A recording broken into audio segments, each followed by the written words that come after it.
Buongiorno cari amici, sarebbe quantomeno ipocrita augurarvi uno splendido 2012 dopo tutto quello che abbiamo visto nel 2011. Tuttavia volevo svolgere alcune considerazioni.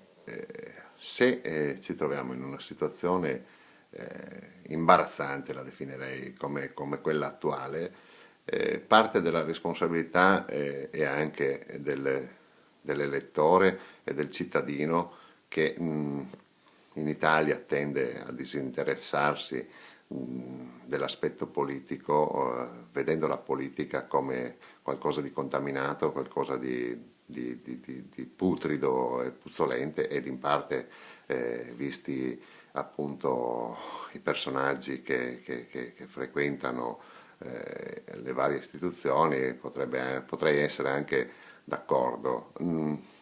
Ormai ho perso la speranza che le cose si possano cambiare dall'interno, anche perché all'interno dei partiti ormai, salvo rare eccezioni, non esiste alcun tipo di regola democratica. Il Parlamento ormai è un Parlamento deciso da 7-8 segretari di partito, un Parlamento di nominati dove a tutti è andato bene votare la famosa legge Porcellum. Perché? Perché si evitano fastidi, si evitano campagne elettorali, si evita di girare, il segretario di partito mette lo yes man di turno in lista nel collegio sicuro e noi andiamo a votare credendo di andare a votare, invece noi andiamo a ratificare delle scelte fatte da altri.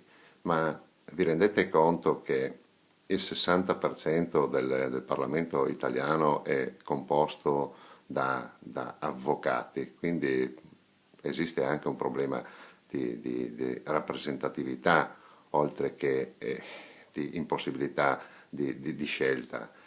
Tutto questo perché secondo me sempre di più è necessaria una legge costituzionale che regoli rigidamente quelle che sono le vite dei partiti, perché se i partiti non riescono praticamente a garantire una certa forma di democrazia è giusto che la legge intervenga.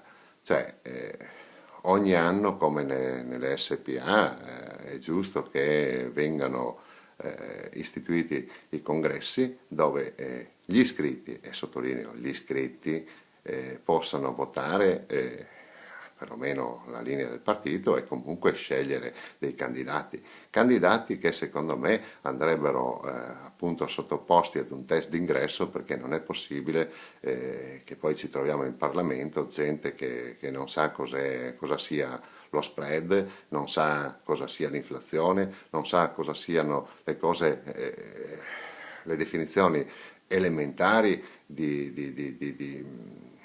quello che è l'aspetto economico e di quello che è l'attività di ogni parlamentare. Questo qui non è più accettabile.